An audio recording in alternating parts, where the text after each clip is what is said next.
দেখুন ভিড় কাকে বলে। এদিক দিয়ে, হ্যাঁ এই দিক দিয়ে আমরা ঢুকছি আর এদিক দিয়ে বেরিয়ে যাচ্ছে।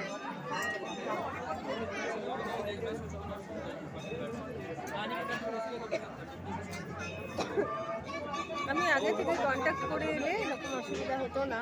যাই হোক,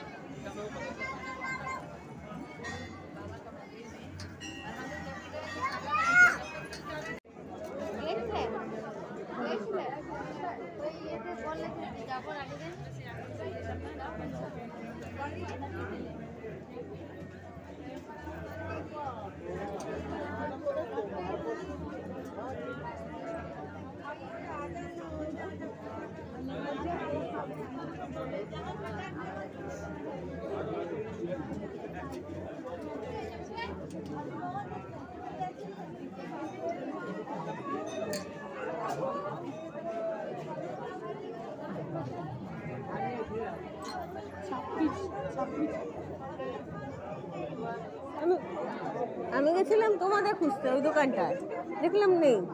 আমি জিজ্ঞেস করলাম কোথায় রায়, বুঝে ওদিকে, ঠিক খুঁজে খুঁজে ধরে নিয়েছি।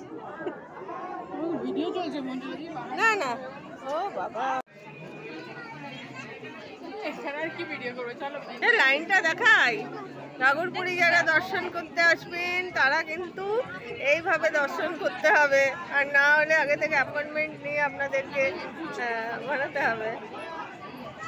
এই ছোট্ট ছোট্ট পায়ে চলতে চলতে ঠিক পৌঁছে যাব ঘাগরপুরির মায়ের কাছে।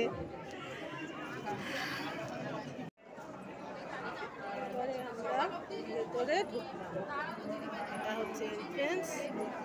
মন্দিরের ভেতরে এত কাণ্ড করে প্রবেশ করতে পারলাম।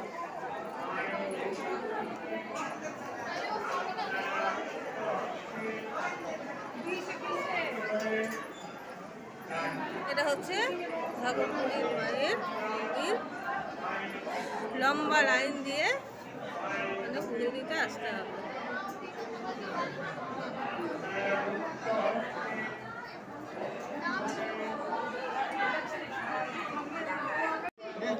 ঘাগরপুরি মায়ের এখানে আমি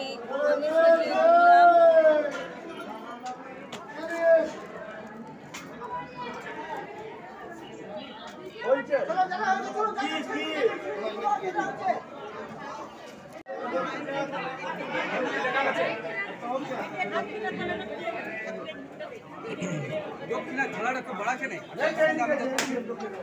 দান দক্ষিণা করে দিন, দান দক্ষিণা করুন, খেলায় করুন।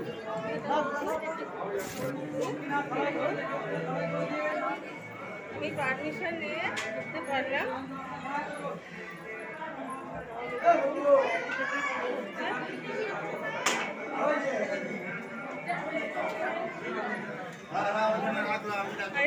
মায়ের নির্দেশ ছিল যে মাকে যেন ছাদের তলায় না রাখা হয়, মায়ের এই জায়গাটা ফাঁকা রাখা আছে। এখানে কোনোদিনও ঢালাই হবে না, এই জায়গাটা ফাঁকাই থাকে।